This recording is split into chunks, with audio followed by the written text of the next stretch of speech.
Fielding coach Ashiq, biscuit chocolate থেকে medal. প্লেয়াররা যেভাবে রেসপন্স করেছে, আর এখানে ন্যাশনাল প্লেয়াররা সবাই আমাদের খুব পরিশ্রমী ফিল্ডার, ওরা নিজ থেকেই ফিল্ডিং করে এবং মাঠে আপনারা দেখেছেন কীভাবে ওরা এফোর্ট দেয়।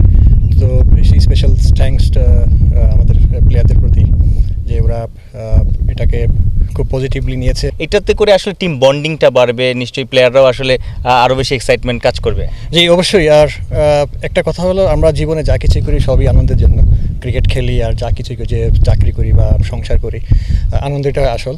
তো এখানে আমাদের ড্রেসিং রুমে যে ভাইবসটা তৈরি হয়, পজিটিভ ভাইবসটা, প্লেয়াররা খুবই আনন্দিত হয়। এবং প্লেয়ারদের আপনারা গতকাল আমাদের ক্যাপ্টেন সোহান বলেছে যে মাঠে ওরা আলোচনা করেছে আজকে বেস্ট ফিল্ডার কে হবে। এতে করে কম্পিটিশন প্লাস কোঅপারেশন, এই দুইটা বিষয় একত্রে একটা সম্মিলিত এনার্জি তৈরি হয়। নিশ্চয়ই স্বপ্ন দেখেন যে বাংলা জাতীয় দলের ফিল্ডিং কোচ হবেন, এটা নিয়ে নিশ্চয়ই কাজ করেন।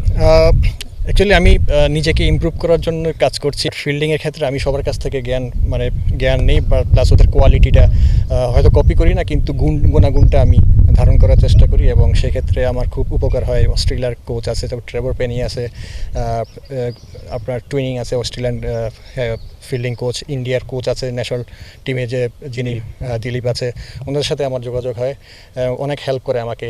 প্লাস আমাদের দেশি কোচরা। আপনি নিজে থেকে যোগাযোগ করেন? নিজে থেকে যখন আমি কোনো ইভেন্টে যাই তখন আমার একটা নেশা শিখা। এখানে আমি বিশ্বাস করি যে ওদেরকে যে এই টুর্নামেন্টে পড়া হতে আমি নাও পেতে পারি, তখন আমি ওদের সাথে বসি চায়ের টেবিলে বা কফিতে, তখন আমি বিভিন্ন প্রশ্ন করি, উত্তর দেয়।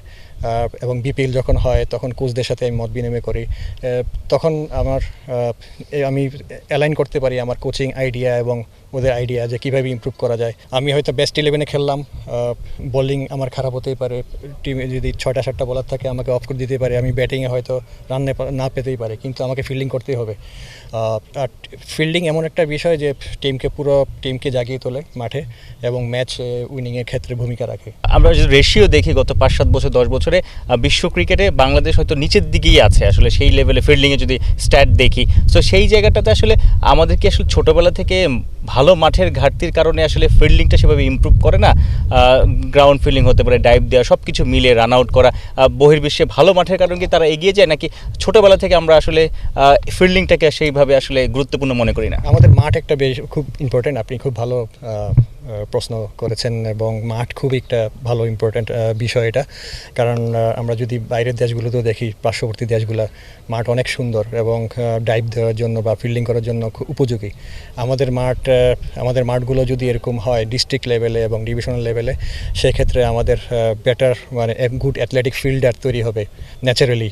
আমাদের দেশে ক্রিকেটে আমরা শুধু ক্রিকেট নিয়ে ভাবে, সেই ক্ষেত্রে আমাদের প্লেয়াররা কিন্তু অনেক অ্যাথলেটিক আমি বলবো, এবং ইনশাল্লাহ আগামীতে বাংলাদেশে ভালো ভালো বেস্ট ফিল্ডার যারা ইন্টারন্যাশনাল লেভেলে ডমিনেট করবে, ম্যাচ জিতাবে, ম্যাচ উইনিং ক্যাচ ধরবে, রান সেভ করবে, রান আউট করবে, এরকম ফিল্ডার ডেফিনেটলি এখনও আছে, সামনে আরও বেরোবে।